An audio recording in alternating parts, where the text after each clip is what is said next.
Hello guys, welcome back to the channel.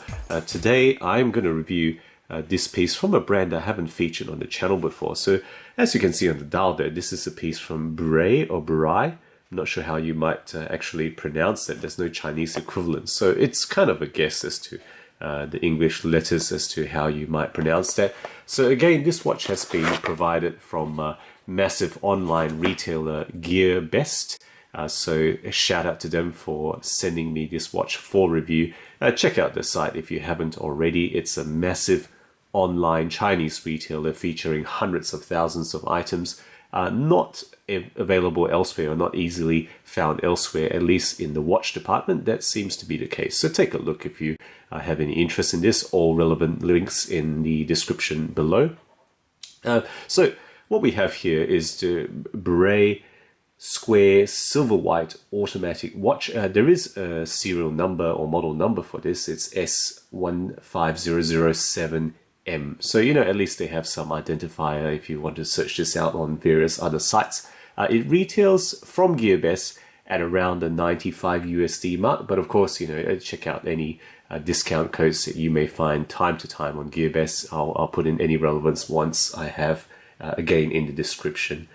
Now, the movement in here is actually the Seiko NH38A with no date. So it's a 21,600 beats per hour movement, 24 joules, 41 hour reserve. It does have hacking, it does have manual winding, and I think it's typically not used to provide an open heart display. So you can see the oscillator at the back there is a pretty normal NH30 something appearance. So I think that they've kind of like just jury rigged this to give a bit of an open heart here. So I think that's really what it is, to give this type of appearance.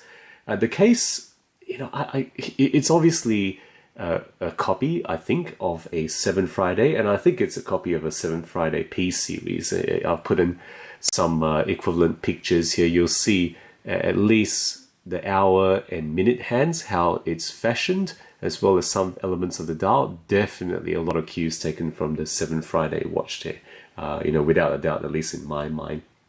Now, this particular case is 42.5 millimeters width there, and the height there is actually 42 millimeters. There's no real lug-to-lug distance because the lugs are recessed at the back here, you can see. Okay, the thickness is 12.5 millimeters, which is, fairly nice thickness, not very thick at all. The lug width is actually 22 millimeters, and overall the weight is a pleasant 97 grams, so relatively light as a watch here. Now, the 7 Friday P series is much larger, right? 42.5, the 7 Friday is actually 47.5 millimeter.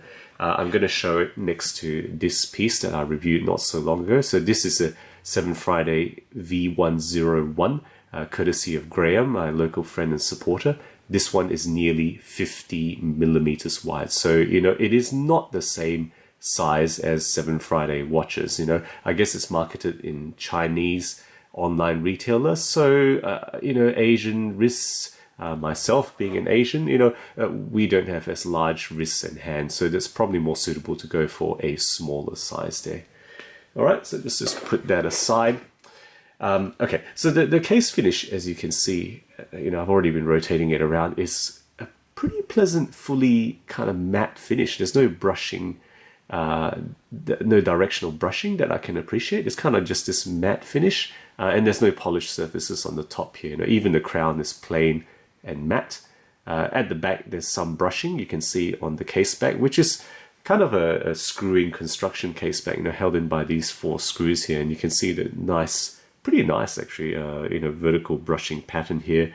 Display back, you can see some of the features around this described at the side, including sapphire crystal. What they have rated the water resistant to be 50 meters in this case, automatic of course, and you can see that NH38A movement Seiko with a very plain dial. I think they haven't really even decorated or changed that dial, that rotor at all from the Seiko factory. Okay, so you've seen the case back. This crown is not a screw-in, so with that push crown and that case back, it is 50 meter water rating that you've seen already. The dial is probably the most interesting bit of the whole watch, as is the case with the watch that it kind of copies, the 7 Friday. You have a multi-surface dial here. So first of all, in the inside, you have a black hour disc, and then going outside, you have a coarse white. I don't know if that coarse pattern comes out here, but there is a very coarse surface texture on that ring that's just outside the hour ring, where the Burei and the kind of 24 jewel water resistant is printed, right? There's a pattern there, and then outside that there's kind of an azurage white ring, concentric circle crafted and kind of stamped into that ring just outside there.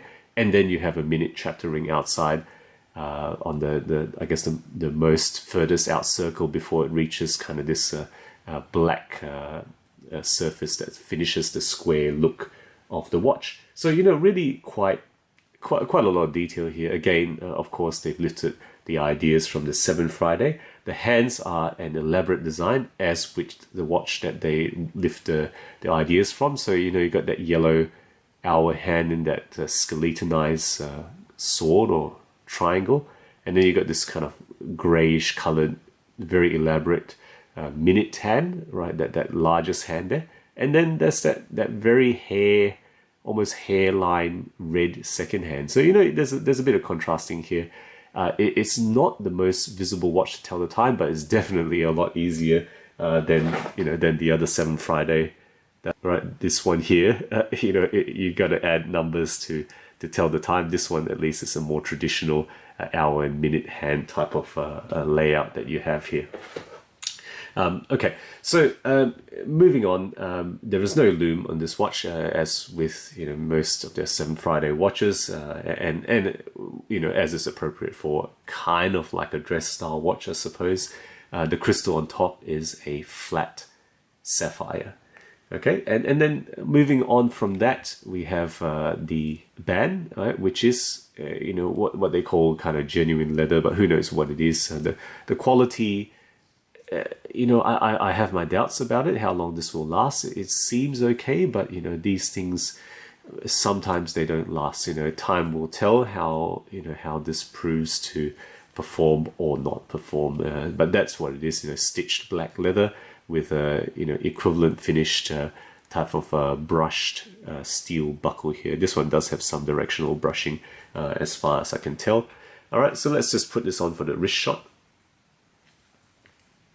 And there we have the Burei square dial watch, this one in silver white automatic on my wrist. And I think with this size, just 42mm on the height there, it fits very well on my 17 centimeter wrist, not a problem at all. Okay, so there it is on the wrist. Now, before I move on to my pros and cons, I just wanted to talk about the packaging. So, this is all it comes in, kind of this lengthwise cardboard box with a plastic protector. So you're not going to expect a specific brand packaging. And it did come with an instruction manual. Now, this one, that Chinese is just instruction manual. It doesn't say anything about the actual name of the brand there. And then, interestingly, it's all in language. It's all in Chinese. There's no actual English in here, which was fascinating. I thought they kind of try to cater a bit more for the international market, but there we have it. That's what it comes in.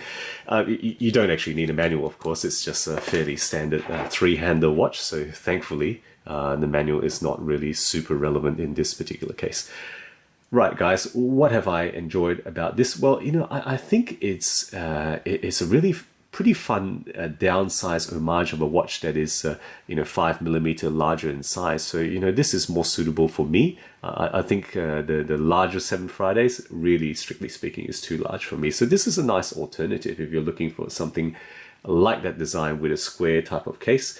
Right, the finishing is simple, right, but it kind of works, I think, in this type of look. Just a simple matte finish. And then the dial, they've really paid a fair amount of attention there. It's a good dial, the work that they put in there. Not much I can fault on the finishing of the actual dial, the implementation. And it's got a fair Japanese movement, right? It's the Seiko NH series movement.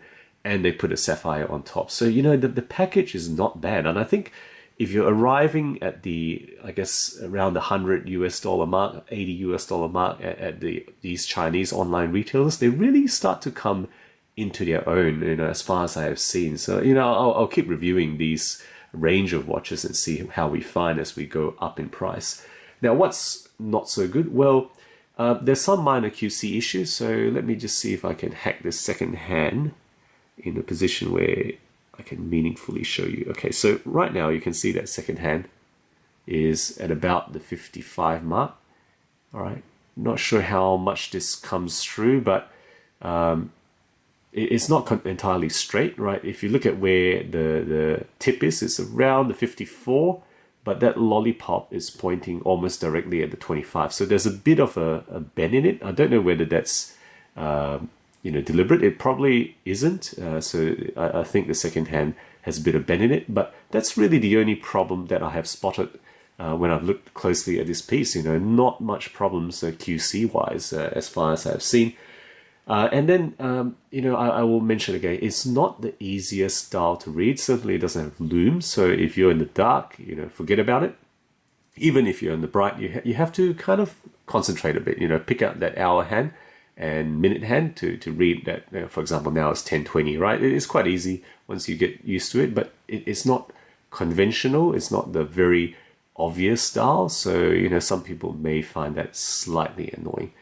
So guys, that's my thoughts on this Burei watch. Let me know what you think, particularly if you have any experience with this brand. I don't know much about them. Again, they seem to be a brand that lists mainly through retailers like AliExpress and GearBest. I think there's some on Amazon as well, you know, without having a strong presence of their own on the internet. So guys, if you enjoy my videos, do consider subscribing. I'm putting out new content weekly, aiming to be objective and unbiased about all things horology.